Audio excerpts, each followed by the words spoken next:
All right. Well, do you think we should start and then people can? Maybe wait about 30 seconds. Yvonne's still chatting a little bit there. Okay.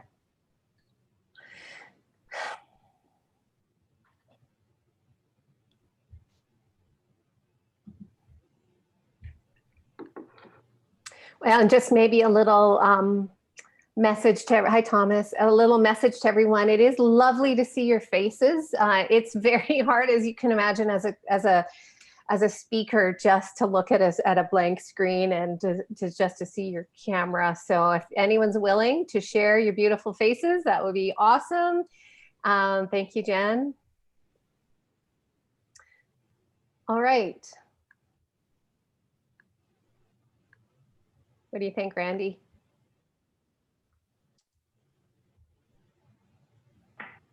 All right. Well, thanks everyone for joining us today. Thank you for Randy for being Zoom host, and we're going to get into it.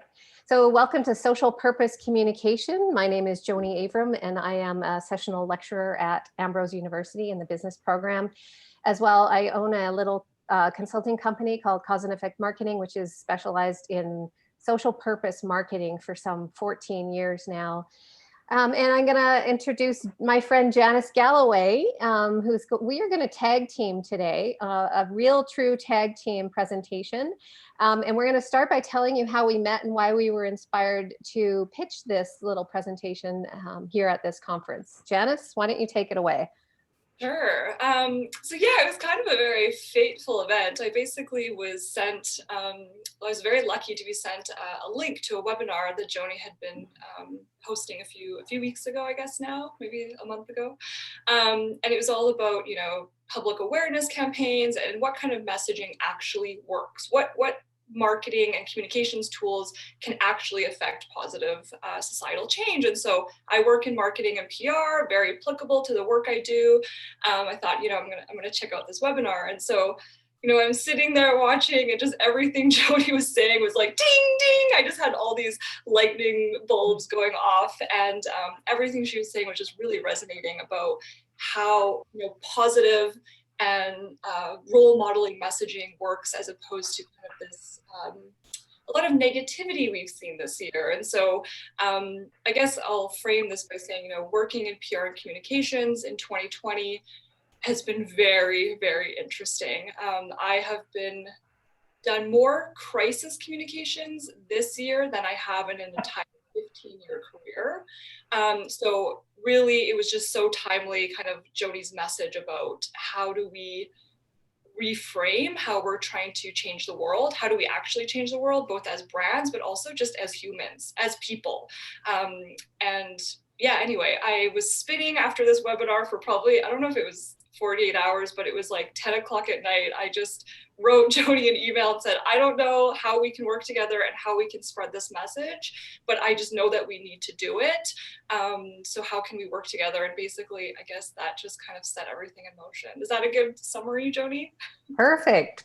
And so, yeah, I'm really glad that you were willing to join me and to do this together, because I think we do bring two very different perspectives. One, you're much more kind of on the ground day to day, and I've been more sort of on the planning side of things. And so I think together we can definitely give a good perspective. A little bit more about me. I do come from social marketing background, but I also have a degree in behavioral science. So a lot of what I'm going to share with you today comes from that behavioral science, social science background. Janis, a little more on you. Yeah, so been working in PR communications for about 15 years. My career actually started in the nonprofit sector. So I spent about a decade doing advocacy, trying to change social behaviors, fundraising, all that kind of thing. And then honestly kind of got burnt out. So it just, you're overworked, you're underpaid, and you're trying to make change, and kept coming up against a lot of bureaucratic barriers. So I actually made the shift, and I kind of went out of that nonprofit structure and thought, how can I work with brands and work within this kind of capitalist system to actually make change? And so my career kind of took that trajectory with the belief that, really within the private sector, some of these answers lie. So how can I work with brands to go down that kind of social purpose angle and make positive change? So, you know, after my nonprofit career, ended up working with a lot of major fashion brands, both local to Alberta, national, international, and really kind of focusing on those areas of their business.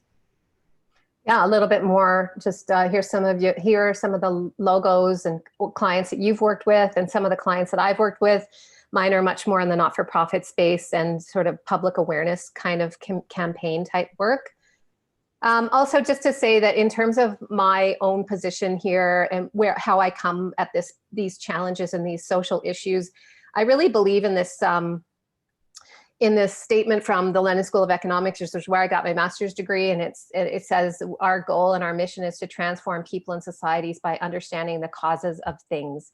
And I think really digging down into what's really going on in our society is part of what we want to get at today.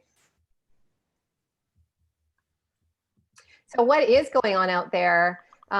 Janis, you and I both thought that this would be basically a great time just to talk about what happens in a time of easy outrage. How do brands navigate this tricky environment? How do we understand when to weigh it in, how to weigh in on different topics, and what really is going to work? And so one of the data points that I found really interesting was this one from Edelman, which does an annual trust barometer annually. But they found this recent research from 2020. And I know that this, Janis, stood out for you as well. But the idea that consumers want brands to talk about social issues, but about half of them say, yes, you should talk about social issues, but about half of them say, don't use social issues as a marketing ploy. And so how do you navigate that tricky environment? Those expectations are high. And so that's one of the things we want to just get at today, is that there's a way to do this in a way that doesn't necessarily look or is not a marketing ploy. And so I just thought we'd throw up a couple of examples here of what's a marketing ploy and what's not a marketing ploy. Both of these examples are beverage companies that were engaging in social purpose communication. One is Pepsi. You probably remember this campaign where Kendall Jenner stopped a riot by handing a cop a Pepsi, and it was very, very poorly received. It seemed extremely contrived and very, for many people, it did not strike the right chord. It was out of touch with where people were at. And then this one from Heineken was a different kind of campaign, but it seemed to go over very well. It was a real life, kind of like a social experiment that Heineken engaged in, where they brought different people together with different points of view, and they got them to work on a project together, something like building IKEA furniture. And during that process of building something together, they started to share their perspectives and talk about their lives and who they were. And at the end of it, they came away friends. And it's a very, very fascinating, there were little documentaries built around these little moments. And the tagline was open your world. And the idea is that if you can engage with people who aren't like you, your world can get quite big.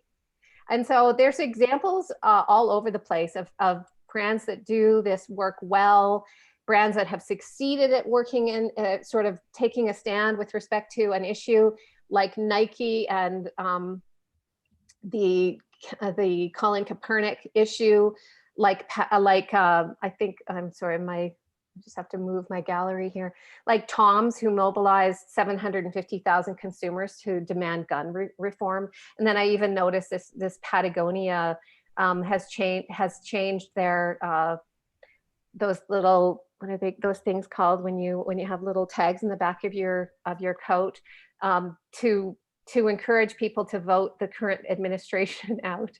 And so you can see that there are different brands who are taking extremely strong positions on different issues. Some of them work and some of them don't. And you'll note that a lot of the brands, Janis, I'll get you to speak to this, is a lot of the brands that take very strong positions are also big brands who kind of have a reputation for doing that, and also have a big enough market that they can probably take that risk. You want to speak to that?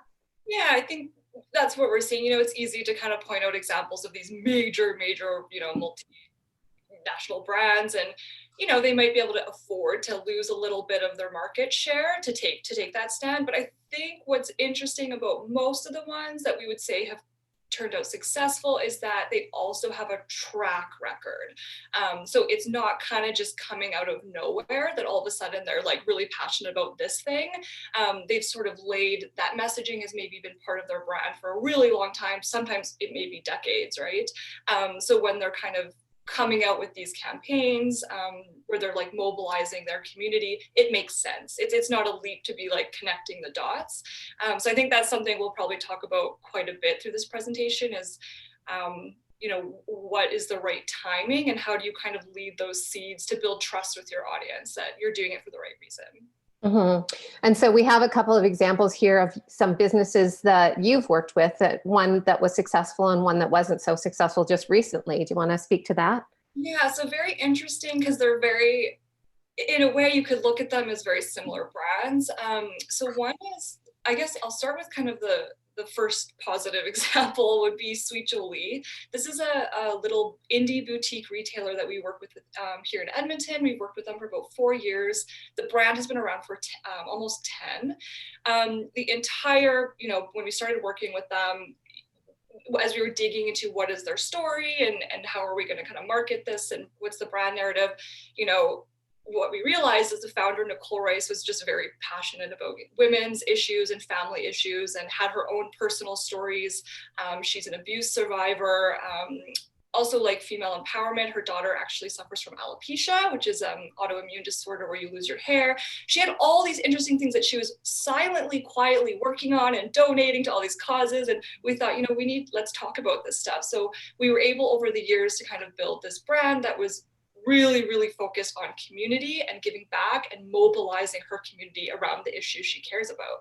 However, she'd never really been involved in, I would say, like hyper political conversations. So when Black Lives Matters hit, she was really nervous. You know, she woke up and there was black squares all over social media. And it was like, you know, I got this call, like, what do we do? How do we participate in this conversation? You know, we're not a perfect brand. You know, we don't feel like we you know, have the context in this issue to even be, have an opinion on it, right? So it was an interesting process with Sweet Joni of kind of really being courageous as a brand and vulnerable and transparent to start talking about some of these, you know, specifically racial inequality and injustice issues in a way that was, you know, come on the journey with us, we're learning. But because that track record of caring about social issues and all this was laid behind, she was applauded. It was actually quite successful. It went well, you know, it was still a little bit nerve-wracking, but in general, it was really positive and they were able to take tangible steps and do things that were actually like authentic. So on the flip side of that coin, this is like a really disheartening story, but there was, and I'm using past tense and you'll find out why, a really great brand out of Calgary called The Garment. It was The Garment, and then they also had an offshoot called The Garment Collective. And so the founder, interesting enough, is like a PhD in ethics, very well versed in kind of that world. She had started this company where basically she found and helped develop what you'd call sustainable, ethically produced fashion brands all over the world. So she would host pop-ups, provide consulting, lots of support to help build these brands and kind of bring slow fashion into the mainstream, and did a lot of really important, valuable work in that sphere. And then Black Lives Matters hit. And because the founder, it comes from a very, I would say, like academic background, in ethics, she took a moment, she took a breath, and she said, you know, I'm not going to post a black square. I'm not going to start talking about this until I really understand what's happening and the issues around it. Her community, think about, you know, her audience and her community, how engaged they would be in this conversation and in this movement. That one day that she didn't jump on board and get involved in the conversation ultimately ended up costing her the business. So over the weeks, and I'm not saying that this is right that this happened. This is just an interesting case study. But over the weeks that followed throughout the peak of Black Lives Matter conversations online, she was just canceled, literally just canceled. And you could watch from afar, and you just watched the hole get deeper and deeper as she tried to kind of explain her way out of it. But her audience was just expecting her to respond immediately and be there because of the context of the company before. And so ultimately, because of kind of the stress, honestly, of not being able to appease that audience, she actually decided to close the business. So now we've lost this business that was actually like really doing a lot of positive social good in the world, supporting brands that needed help, is now gone because of this, perceived misstep, I guess. So take what you want from those, but I think interesting examples of two different brands and how they reacted to each situation and how it turned out. Mm-hmm. And I just found these two as well. One local, which is the heart of community. This Courage brand from a local brewery was created specifically to help a local not-for-profit agency, and their partnership was intended to specifically help out the Alex, which is a community health center. But it didn't go over well because the Alex often supports people who are vulnerable and sometimes who deal with addiction. And so the combination, or the context in which these two relationships were happening just didn't seem to square for some people in the community. And so it's an example of a good effort or a well-meaning exercise that didn't go well. Yeah. And then you've probably heard about the Gillette campaign a couple of years ago, dealing with toxic masculinity, and some people applauded and some people hated it. And the whole point here is that it just seemed to further the whole polarization of the community rather than sort of bring people together under a common idea. And that's really where I think we want to lead you today, is how do we help our clients build strong brands and communities, both in terms of by through communication, but also through just understanding sort of what the context is in which we're communicating. Now, I was going to do this earlier, but I'm going to take a poll right now just to understand where everyone's at.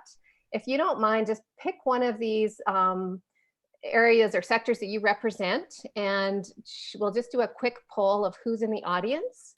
It's only going to take a minute or so.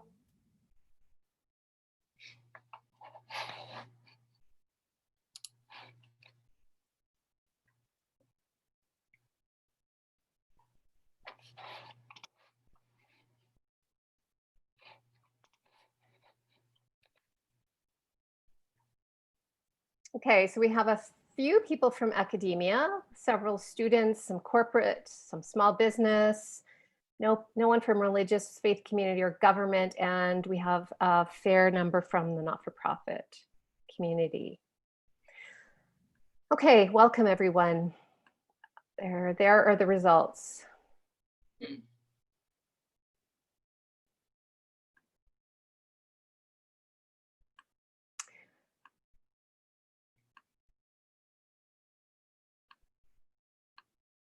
Yeah. Okay, so for me, I believe that if you want to be a really effective communicator in this world, you have to understand context. What's going on in the world that we need to know about, and how do we communicate in a way that really resonates with our audience and reflects the tone of the community in which we operate. Now, we did a little bit of research, and we found that not only was that initial research interesting to us around the Edelman expecting that consumers expect brands to weigh in on social issues, but how do they weigh in? So we found some other research this is from Sprout Social in the US, and they said that the majority of consumers want brands to connect them to people with different beliefs. And consumers also believe that brands have the power to unite people with different beliefs. So let's keep that in mind as we communicate. And for me, one of the questions is really I've come to ask myself the question, are we as polarized as we think we are? And so I've been working with a group locally called RA2, which is a Calgary-based research agency. And we just literally got out of the field last week and asked 1,600 Canadians about this question of polarization, not political polarization, just basic core values kinds of issues that we wanted people to weigh in on. And we asked them 3 specific questions. We asked them whether people who share their views should stick to their beliefs and fight for what they believe in, or whether people who share their views need to be willing to listen to others and compromise. And we found that 63% said that they expect people to listen and compromise, which is a fairly large number. Then we also asked them whether the differences in Canada are too large that enable us not to come together, or whether they're not too large so that we can come together. And 82% agreed that our differences aren't so big that we can't come together, which is a very positive conclusion. And then the last question we asked was around whether people whose beliefs are like yours should, whether some people's beliefs are so unlike mine that I don't think we could ever have anything in common, or whether I seek to find common understanding with others, even if we have different beliefs. And you can see here that about 3/4 said that they want to find common understanding with others, even if there are different beliefs. And so I think that the conclusion that I reach from this, Janis, and you can certainly weigh in here, is that we are less polarized than we think we are. And then what are the implications of that sort of lack of polarization in terms of how we communicate? I found the results very comforting, I will say, because I think, as we spend more and more time specifically on social media and ingesting a lot of news, I think it's easy to start perceiving the world opposite to what these are showing. I think what's interesting is people's responses to that, and then like actually how they act in the world. It's like they believe these things, they want these things, but how are they then actually behaving is yes. hard. So, and how can we encourage or promote the behaviors we desire? Yeah. So my take on this is that we want harmony, but we think that the world is more polarized than it is. And so we tend to behave in ways that seem socially normal. So we follow the norms of our community. If we think everyone's polarized, we might behave in that way, even though our personal desire is to be in harmony. And so really, I think the opportunity from a communications perspective is to communicate what we're going to talk about next, which is common humanity. What do we mean when we talk about common humanity? And traditionally, what I think has happened in the last several years is that there have been 2 ways to talk about social issues. One is around, let's make a common enemy and let's see groups as fundamentally different. One group is seen as our family, as our kin, and one group is viewed as the enemy. And so, and that's kind of one way that the conversations have happened. And then the second way that conversations have happened is around this idea of common humanity, which emphasizes what do we have in common, and it advocates for equal access, opportunity, and dignity for those who are being denied, but it puts everybody under the same tent. And that's really the difference that we've noticed and that we're going to promote going forward. When you talk about common enemy politics, it's actually associated with increased polarization and social division. And on the other hand, recognition of common humanity is associated with increased care, concern, and compassion for others. So, having said that, I've set the stage for you, but we've also talked about the fact that even though that there's a lot of common enemy politics that has been kind of front and center for many years, well, the last several years. And I want to just show you what impact that common enemy theme has had or is having on social behavior. And I've pulled a bunch of data from different sources, and I just want to walk through it with you to help you understand what I think is happening in the world that isn't so good, and that we can actually start to stem that tide of what's happening and kind of move it back to a better place. So I just found this research from Pew Research Center. It asked Americans whether it's now more common for people to express racist or racially insensitive views. And they found that 65% agreed that it's more common, and also 45% said it was more acceptable to express racist or racially insensitive views. So what I conclude from this is that people are looking around and saying, well, seems to be the way people behave now. And not only is it happening more often, but it's actually becoming more acceptable in people's minds, which is not a good thing. I also found this research really interesting. Of those who say that more change is needed to give Blacks equal rights, the percentage who doubt change will happen has gone up dramatically in the last 3-4 years. Now I tried to look for recent 2020 data. I didn't find it, but this is from 2019. It shows you how much of a gap there is in terms of people's lack of faith that change is going to happen. It's gone up dramatically for all categories. This shook me. Like when you originally shared this data with me, like this was one of the data points that I went, okay, like this isn't working, what we're doing. Yeah, it's kind of scary because we think if we're like, that's bad, don't do that, and this kind of negative, that it's going to work, but it's actually creating almost like hopelessness, right? Yeah. It's creating hopelessness. And when you don't feel hopeful about an issue or that you can create change, guess what happens? You don't do anything, or you get really angry. And I think that's what's happening. We've got people who are super engaged, but they're angry. And we've got people who are just disengaged and who can't process what's going on. And so we don't want either of those scenarios necessarily. I also found this this Canadian poll from Ipsos, and this is from 2020. Yeah. And this was from the summer. And what really stood out for me here was how people perceive the races to be fundamentally different. Again, if we want to promote this notion of common humanity, and we know that common humanity actually brings people together and creates a sense of goodwill and harmony, then the idea that we're actually predisposed to see ourselves as fundamentally different is a problem, because the less alike we perceive ourselves to be with other people, the less cooperative we are going to be. And then this data point also I found really interesting. This is from GLAAD. This is a 2019 survey where every year they measure attitudes toward LGBTQ issues.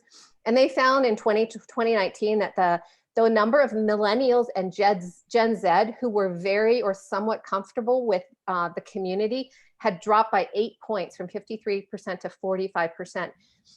Now, young people were the only demographic to see such a sharp decline in acceptance. And this means that they went from being allies to being sort of more just neutral observers. And the question for me is why? Why did that happen? And why was it only young millennials who were who they saw such a big drop in? Now, I have my own perceptions on this. My perception is that it is this volatility and this polarized conversation that's leading people to disengage. That's my conclusion. Janis, do you have any other conclusions? Yeah, I want to be careful because it is kind of more perception. Like, it'd be interesting to dive in a little bit more, but I agree that kind of watching, even there's been divisiveness within some of these groups, which I think then someone goes, oh, which side am I on? And it becomes almost so overwhelming and confusing that I think you end up disengaging. But yeah, interesting data point. Concerning. Okay. So here are some of our conclusions. What do we do with this context that we're now communicating in? We understand that we've got this world in which there's a perception of wide polarization, and there are some people on the wings who are taking very extreme views of different issues, but there are also this big group in the middle who wants to find common ground. They want harmony, they want social harmony, And so how do we encourage that? That's really what we're going to talk about for the rest of this conversation. So the first thing we want to talk about is the fact that really, instead of shaming or demonizing people, you want to appeal to their humanity. And this is an example of an issue in the United States that was very polarizing in many ways, but around the question of marriage equality and the framing of this issue relative to the humanness of the people who were asking for marriage equality really was very influential in changing the debate and moving the issue forward in terms of the election and the way people ended up voting on this issue. So Janis, I know you had a thought on this as well. Did I? You summed it up perfectly, I thought, but yeah. I guess, I've just been watching this happening. I guess the opposite may be happening more of just like, I think it's easier sometimes as marketers to kind of go the negative route because like even with media, right? It's like, if it bleeds, it leads is kind of the old saying in journalism. So it's easy to go that route of like, this is the bad thing that's going to happen if you don't do what we're saying.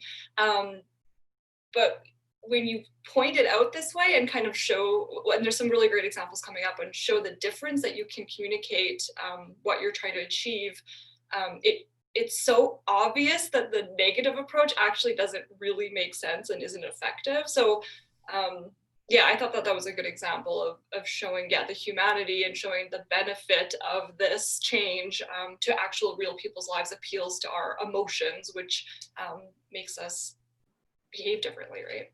Hmm.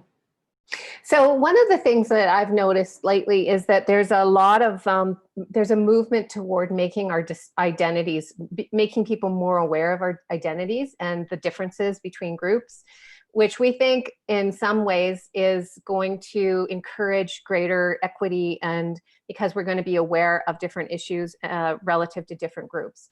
However, we also know that in terms of polarization and community cohesion, when we make group identities less salient, so people will become less aware of their differences, then polarization actually goes down, and the us versus them biases that are typically wrapped up in a lot of those perceptions go away. And so this is a very opposite. I'm encouraging a very different view than most people would in this case, and I really believe that if we focus more on what makes us similar rather than what makes us different, we're actually going to create the environment and the context which enables positive change to happen. And it also encourages people, because our defenses are down and because our biases are reduced, we actually are more inclined toward cooperation and collaboration because we see ourselves on the same team, so to speak. And remember, sorry, go ahead, Janis. I was going to say, it also creates less fear. I think, this can be, I think this is a hard concept to talk about and even to like receive. You have to almost take a big breath about how we approach, I guess, like identity politics is the trendy term for it. But I think this like, I'm different than you, and this is how I'm different, and this is my community, and this is your community. It actually creates fear and an obstacle for people to collaborate across those divides that we've created. So that was all I wanted to add there. Mm-hmm. I will say also that if anyone has any questions or comments during this presentation, you can feel free to use the chat. But in the meantime, we'll just go ahead.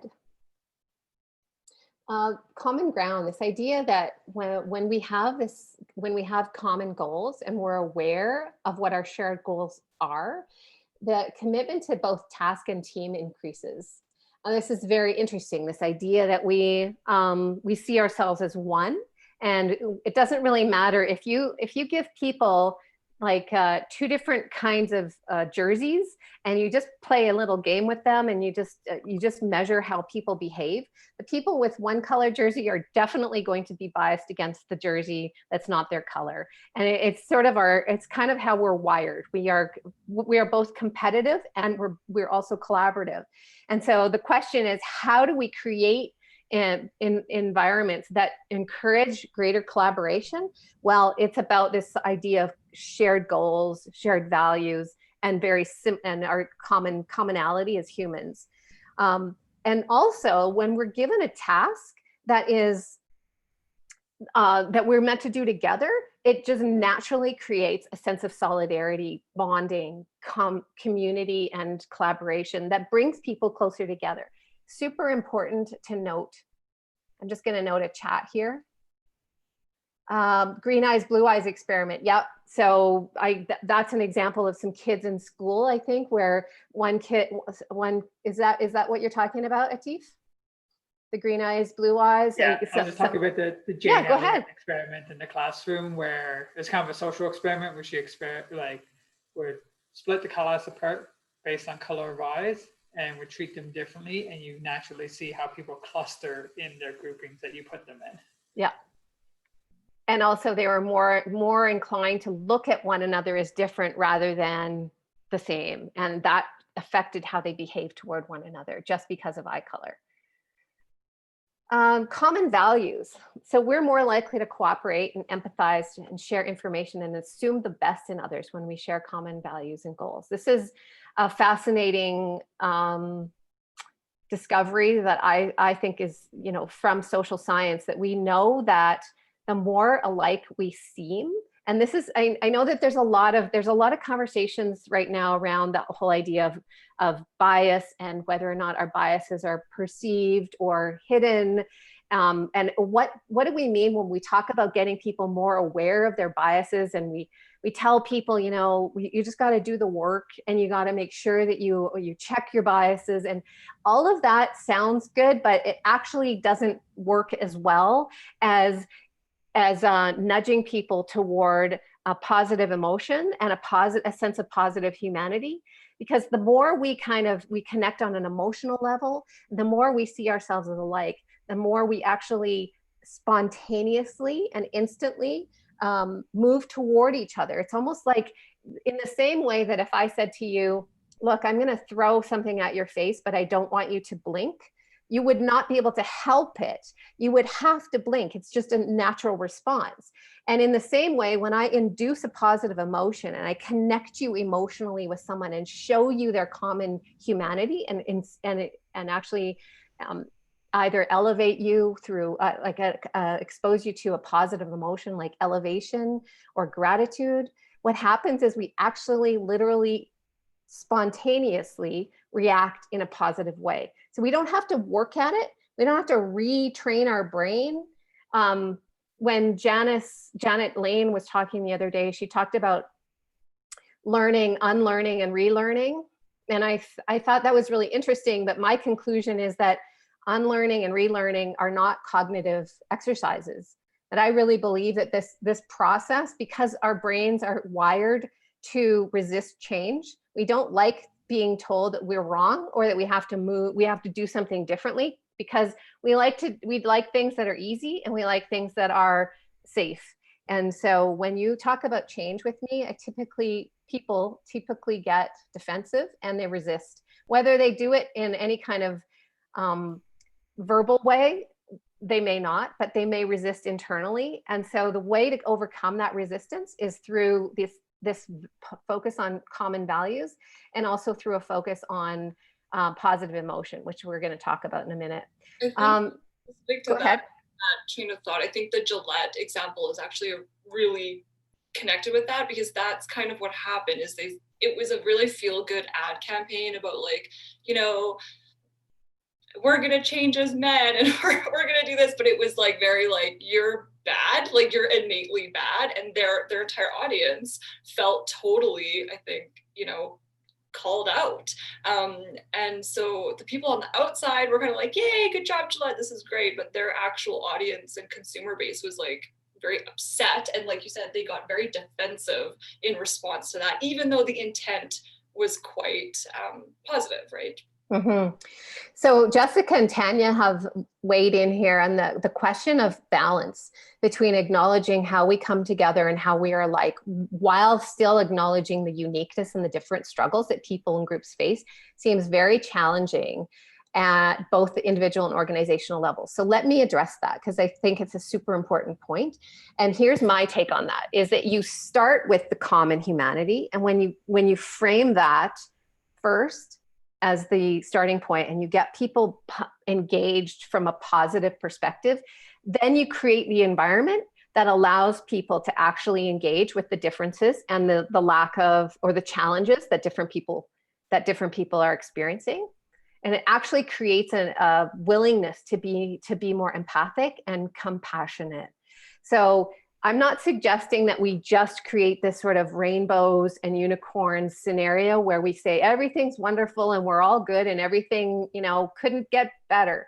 No, but if we start there, if we start at least from a perspective of kind of believing in each other, maybe that's the word I would use, that we're good people getting better rather than bad people who need to be fixed. Yeah. That's the difference. Yeah, and also like showing the benefit of doing the thing we want people to do, right? I think that's the key, is the role modeling. So it's like, here's what can happen if we do this, as opposed to here's what happens if we don't. Yeah, I don't know if that helps, but. It helps. It's like when you, I don't know, you've probably seen this a dozen times, where you see like a story that'll go viral, and it's like there was actually a story not long ago where a fellow at a grocery store was standing behind a woman who was buying diapers, and she didn't have enough money for diapers, and he said, "I got you." And he covered the cost. And this was all caught on camera.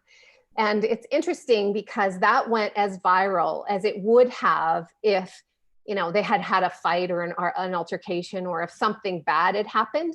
But this case, they were catching people doing something good.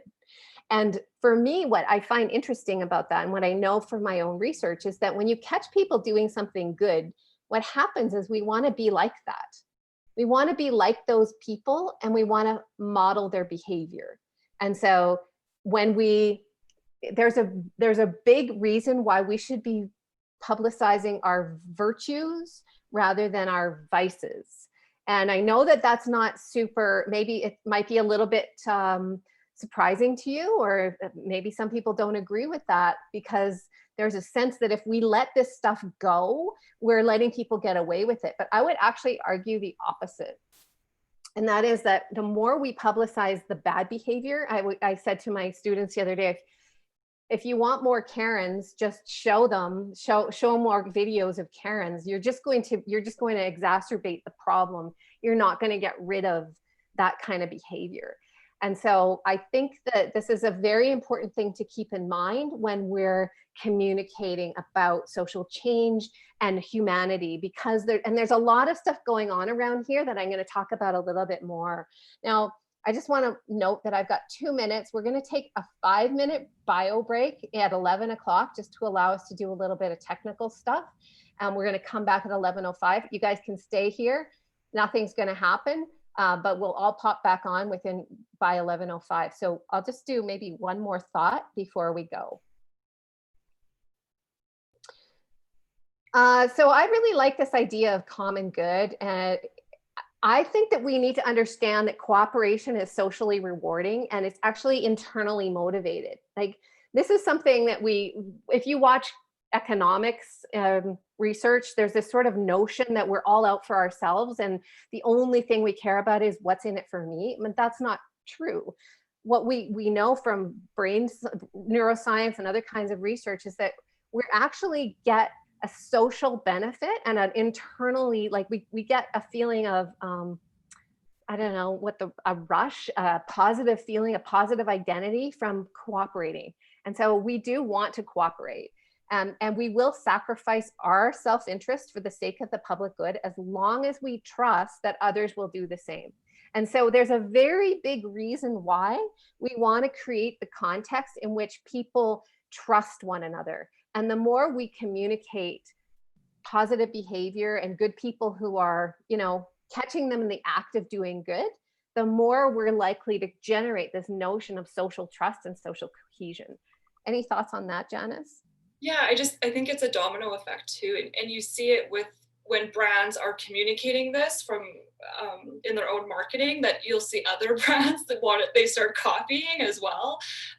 So it does create a movement because they want to look like that brand and do the same thing. Also, I mean, a little bit off topic, but focusing on this as a company as well is really great for employee morale, employee productivity. Like there's all this data that supports that it actually supports your bottom line as well.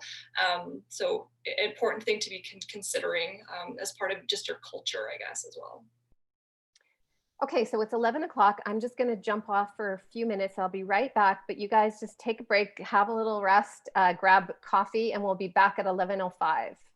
Okay, see you in a bit. See you in a bit. All right. I'm just gonna keep scrolling through here. So we got common good. We talked about common good. We've talked about the fact that our first recommendation is to, first of all, I am sharing, am I not? Yeah, you are. I see it? Okay. That we're talking about not shaming or demonizing people, but appealing to humanity. And we've talked a little bit about what that means, that you want to focus on common humanity, common ground, common values, common good, as a way to set the stage for talking about all the other challenges and differences and you know, the uniqueness that many of us do have.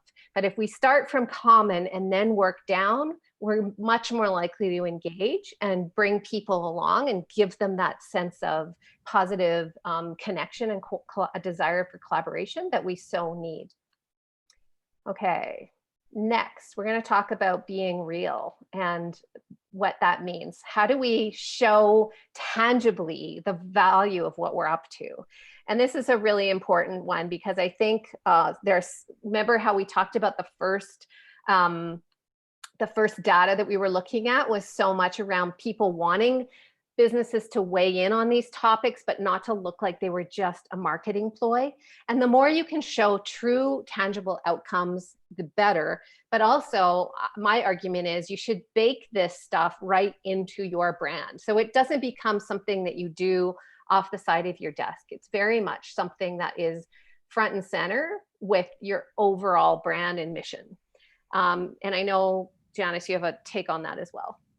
Yeah, I think again, like there's clear examples of, you know, why do people react? Why is there backlash towards some brands that try to come out with kind of a good intended social purpose campaign, and then others don't. So I think, you know, a good example I think you had earlier was, or maybe you haven't got there yet, but Patagonia, you know, oh yeah, the vote the assholes out campaign, which is, you know, that makes sense for them. You know, they've been putting pressure on the Trump administration for quite a few years through the last 4 years, I guess, around environment and making change and climate change. So it all made sense because they were dropping those seeds up to kind of a campaign like this. So it didn't come out of nowhere. The where brands get into hot water is when they just kind of don't think, they react to maybe a political conversation, and then they just, we need to get in on the conversation, let's just throw something up there. And they don't really take a moment to say, like, does this align? Does this make sense? Are we actually tangibly doing anything that's adding value to this conversation? I think all of those are important questions to ask yourself before you just start blasting stuff out there. Yeah, and so Patty was asking about B Corps, and there are two examples here of B Corps that are local. One is Hope Cleaning, which employs women in vulnerable situations to provide high quality work, skills Joni, development. Are you on that slide? Because I don't have it up. Does everyone else have it up? I'm on common ground still. Oh, okay. Then I might need to reshare. I'm going to just do a new share. I can see that. Yeah, there we go. So do you see Hope Cleaning? Yes. Okay. Probably. And just a heads up, Joni, Rachel is in the call as well from Hope Cleaning, if you wanted to. Hey, Rachel. Hey, I did see you. Yeah, so awesome. Like, I love that you're here. So maybe you can speak to a little bit about some of the outcomes that you're seeing in terms of how you're communicating the benefit and the impact of what you do.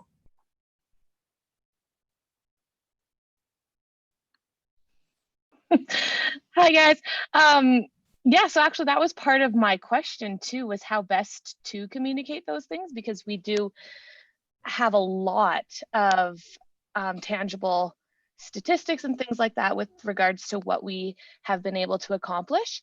But one of the ways that I've been kind of tossing things around over the years is how to do that in a way that dignifies our ladies and dignifies our people and really honors who they are first. So we haven't actually done very much in the space of on our social media and things like that, of like putting out statistics.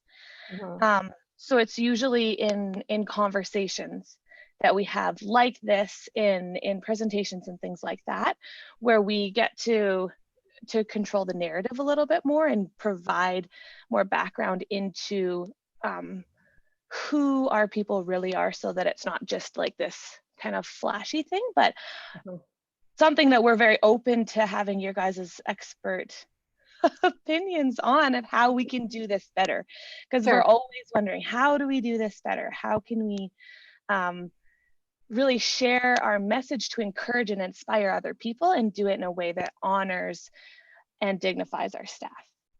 Rachel, I would ask you then, right now, take the moment and give us your spiel. You know, you have an engaged audience right now. Like, tell us about Hope Cleaning, and you know what was the catalyst to starting this company, and what you're hoping to achieve.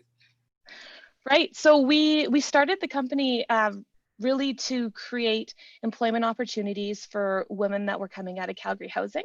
So that was where we first started, with single moms, newcomers to Canada, that needed flexible employment with low barrier to entry. So that's why we picked cleaning.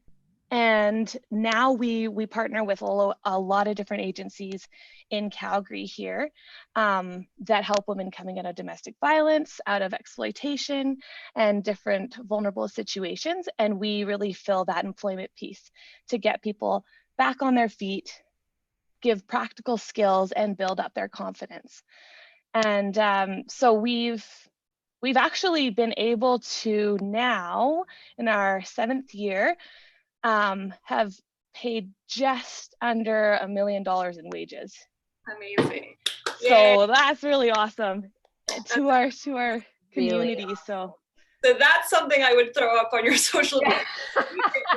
That's tangible, and that, you know, it shows the actual what you're doing, you know, and it shows the tangible act of what you're doing. So this is a funny little pep talk that I have to give a lot of clients. Is often 2 things happen. They either come to our team at Press and Post and say, like, yeah, we need to market, but you know, we aren't really doing social good, but they don't even know that they're doing it. So that's one challenge we conquer. Or they are doing it, and it feels, because they're good people trying to do good things, it sometimes feels icky or kind of gross to promote yourself, which is why marketers and publicists exist, because we're here to help you do it, or do it for you. So like, to me, that is like that little, you know, time you just took to explain that from your own voice. I'm just like, oh my gosh, how do I get involved? How do I help you? How do I like support Hope Cleaning? Like I immediately am like, need to be involved and want to talk to you. So the pep talk I usually give is, if you truly believe what you're doing is so important and the world needs it and people need to know about it, it is your duty to tell people what you're doing. You have to tell people, because that's part of this mission of what you're trying to accomplish. You don't have a choice. You have to get out there and talk about it. So I think if you can approach like your marketing communications with that a little bit different mindset, as opposed to like, oh, gross, I'm talking and bragging about myself and what we're doing, as opposed to like, no, I have to do this. This is such an integral part of achieving our mission. It's just that little flip. Sometimes it helps get you down that road to talk more about it. So I'm gonna actually talk to you specifically in a couple of slides down the road, because I think for you, the thing that really stood out for me from your presentation yesterday was around confidence and how you help women build confidence. And for it's easy to say that, and it's sort of an intangible, right? Confidence, I don't really know what that means, but you can actually tell people what confidence means in very real little vignettes. Like, it means looking people in the eye. It means having the confidence to take on a management role. It means, I think you said something about addressing an abuser, like going and confronting an abuser. Like, these are confident stories. And I'm going to show you how I think something I'm going to show you down in the next little bit is going to show you how you might be able to play with that in your own communication. So let's go there. This group from Calgary called Agents of Change that I've worked with myself for a few years ago was all about rewriting the rules of real estate so that they work for everyone, especially the client, the customer, the homeowners and the home sellers. So that they wanted to create a model, and they have created a model that matched buyers and sellers with really great agents who were pre-screened, and then a portion of the referral fee went automatically or was directed by the buyer and seller to a charity of choice. And their goal at the time was to be the third most philanthropic agency in Calgary after the Calgary Foundation and the United Way. Imagine if every real estate transaction had a portion of proceeds going toward charities. What would that do to the community? So that's the kind of thing that they have been talking about, is about creating this sort of momentum and building a sense of common value and common ROI that everyone can get excited about. So the other thing I want to say is that I know that I'm going to go into present mode so that people can see this better. In my view, all businesses are social businesses. And this might sound very odd to you for people who are B Corps and who are really in that social impact space. But I think one of the interesting things that I've found, and Janis has found as well, is that a lot of businesses are doing social impact and they don't know it. So here's an example of one company that I worked with a couple of years ago, who was actually, they held a whole bunch of commercial real estate, and they were landlords. But the more I learned about their company, the more I realized that they were more than landlords. And they were creating this whole ecosystem that was supporting small and medium-sized businesses in Calgary through not only creating great spaces for them to do their work, but also providing some mentoring and management support to the businesses who were tenants. And then on top of that, they were creating this kind of ecosystem where different tenants could sell and buy from each other. And so they were doing this really great social impact kind of process, but they weren't talking about it because they didn't know that that's what they were doing in terms of creating a better system, a better economic system for Calgary. Now, I recognize that there's a lot of definitions around what social impact is and what social businesses are. But for me, a lot of businesses can embrace the bigger picture of what they're doing, whether it be economic or social, and talk about that in big terms and in terms of big impact on the community. Janis, any thought on that? Totally agree. And this, again, happens a lot, even when we're doing presentations or when clients come to us. Like, I always kind of see our role in PR and marketing as we're journalists, right? So we're trying to get to like the newsworthy story within a brand that we can kind of start telling. And it always exists. Like, we don't ever really have to make it up. You know what I mean? It's like the interesting part of what that company is doing. It exists already. It's just like bringing it out and then telling the story in a meaningful way, which again, isn't just about marketing, but it actually internally within the organization, when you own those stories about what you're doing, it also helps the entire team and company. It contributes positively to everything. So tangibility, another example of some tangibilities. Pampers had this campaign that they ran last year when a dad posted about having nowhere to change his baby. Pampers took up the cause and they funded 5,000 change tables in men's washrooms across North America. And then they began this campaign called Love the Change. And it was all about celebrating hands-on dads. And, you know, for a younger demographic, celebrating hands-on dads, really impactful. And also they had celebrity spokespeople like John Legend and Adam Levine, who were new dads, and they made, you know, there was this whole kind of cool dad thing going on. But more than that, they also put their money where their mouths were, and they put change tables in a whole bunch of washrooms across North America. So it's a good example of a very tangible kind of program. And then this Dove Men in Care, they supported paternity leave through a fund offering micro grants to fathers who wouldn't otherwise be able to take time off. Again, very tangible kinds of programs that show people that you're actually delivering on your promises. And now, Rachel, this will be interesting to you when we talk about stories of impact, personal stories of impact. And how do we tell those stories in a way that recognizes the dignity of the individual? And I think that you can anonymize these kinds of stories by just talking about the scenario or the particular kind of experience that somebody had, or the moment where they gained confidence or something like that, that can really stand out for people. And then quantitative outcomes. I mean, I'm a big believer in this, and maybe I'll just go to the next slide to talk about what that is, or down the road, we'll talk about what quantitative outcomes mean and how do you actually measure quantitative outcomes? What are you actually measuring? This is a really big question, but I think if you get it right and you can actually show that you're moving the bar in terms of employability, in terms of self-efficacy, in terms of different issues related to independence and agency. You know, all of these questions are super important when it comes to donors and showing the value of your work. So we talked a little bit before about how to get people, how not to talk about social issues and how to speak to this idea of common humanity. But there's another one that I'll throw at you, another phrase that I've used, which is call people up, don't call them out.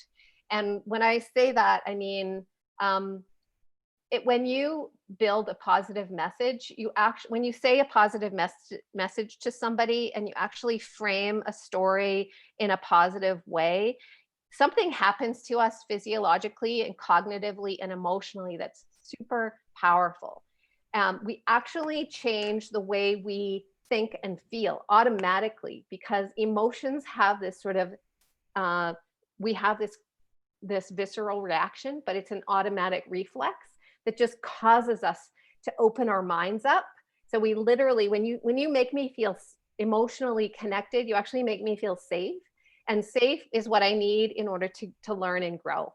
And so a positive message that uplifts actually creates, it actually expands my peripheral vision. So literally I can see, whereas if you give me a negative message, I might only be able to see this much, literally, peripherally. But when you give me a positive message, suddenly I can see all the things that are in front of me. And that allows me then to understand my world a little bit better and take in new information. And then also the idea that we're more open to possibilities. We actually become more creative thinkers when we're positively, when we're influenced by a positive emotion. And what that means is that I'm more willing to embrace new ideas, new possibilities. I'm actually willing to reach out to someone and trust them that they're going to receive me positively. And I'm more willing to encourage goodwill. Like, I believe the best in people, the notion that I actually believe in humanity. I think people are basically good and that we can trust one another. This all happens in an instant when we expose people to a positive emotion. And then the other thing happens what happens when we encourage a positive self-concept is we encourage people to behave in a way that kind of matches their own perception of themselves. And this is what concerns me a little bit with some of the language that we use right now in terms of social change. If we make people seem like bad people who need to be fixed, the feeling isn't that I feel empowered or inspired or energized to be better. I actually feel less so. I feel like, well, I'm a bad person, and so I'm going to behave like a bad person. But if you, I think it creates shame and this. Create shame and disengagement. And the actual term is like the Pygmalion effect. When you hold people up to a high standard, they actually meet that standard. It's kind of with kids, like instead of saying something like, you know, why are you being so bad? You would say, you know better than this, and encourage the kids to kind of live up to a different kind of level of behavior. It's the same idea with humans or adults, is that we do live up to the expectations people have of us. So I would like to see us give people a positive message as a first step. Janis, you anything to add to that? We agree with all of that, yeah. Okay, so this message about doing better, you know, I often see people, they'll call somebody out and they'll shame them on social media, and they'll say, you're doing this, be better. And I'm like, the irony here is that the moment you say this to somebody, the less likely they are to be better, and the less likely they are able to feel like they can be better. And this is what I think we don't get when we're communicating. And we mean well by this language, I think, but we don't recognize the backfire effects that it has on many people who are hearing it. And so my question today and throughout my career really is, what if inspiration beats education? If we can inspire people, we can actually educate them, because emotion isn't different than information. It is information. Super important to keep in mind. We're not thinking machines that feel, but we are feeling machines that think. So, Rachel, this will make, I think this will also fit in with where you're going in terms of your questions. If you can make this information uplifting, and you can make people feel like they want to enter in because you've got a good story to tell, rather than, oh, really? I mean, there are people in the community who feel like I've worked in not-for-profit for many years, and I know that there are a lot of people who go, poverty is never going to be dealt with, and it's not something I want to address because it seems like such an insurmountable problem.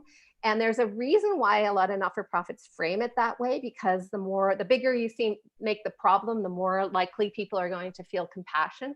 But at the same time, it makes it feel so overwhelming that I'm like, I'm just one person. How am I going to make a difference?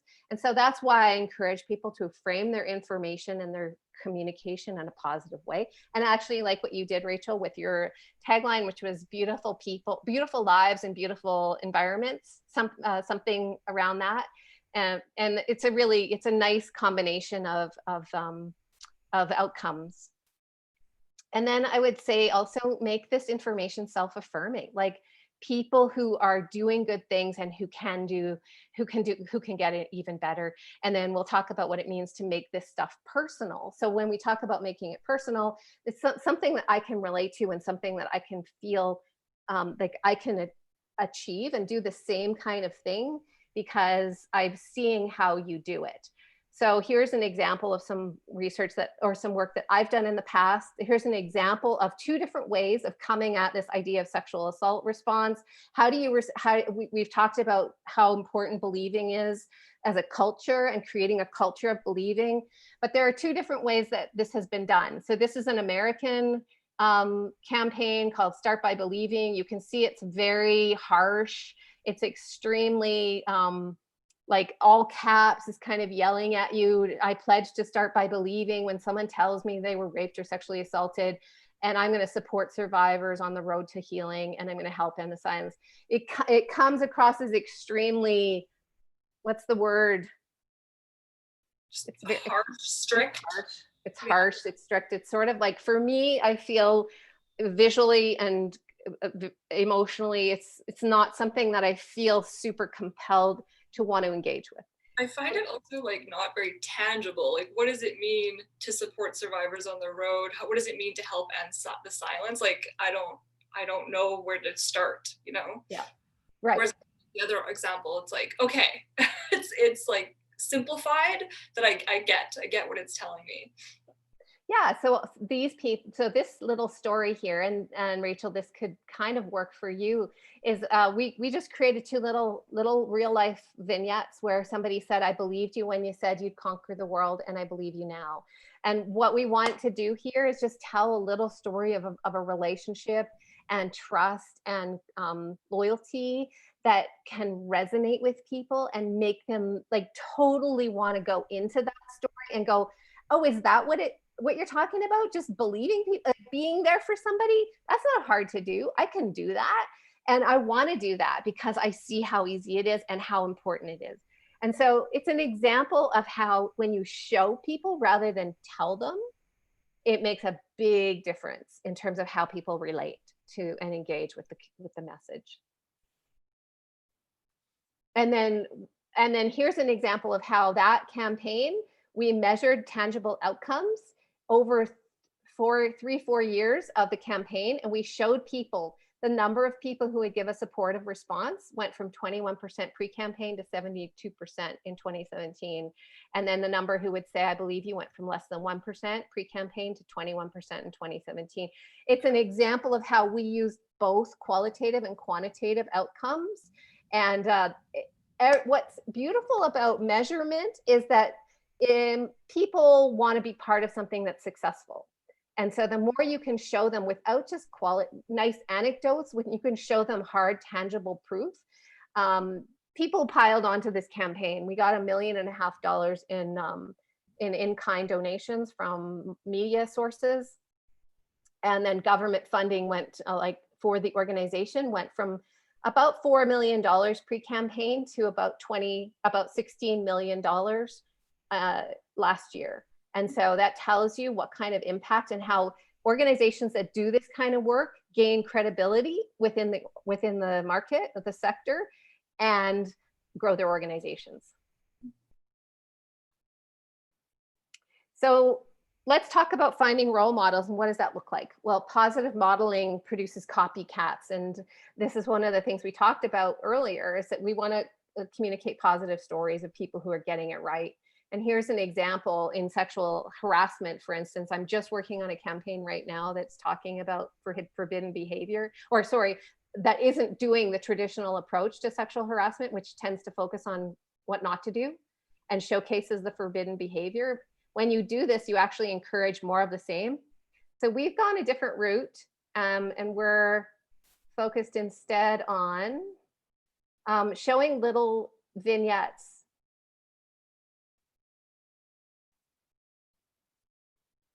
I don't see any more here. Here's an example of we want to model and tell the story of bosses who did the right thing and showed people in a moment of leadership who were doing things that stopped sexual harassment and stopped negative behavior in the workplace. And we want to emulate them and show this positive kind of emotion. And we want to show that respectful leaders build more than culture. They also stop sexual harassment. And so we want to create this story that shows how the way you show up in a given day influences this kind of incident, as well as creating the kind of culture that everyone wants to work in.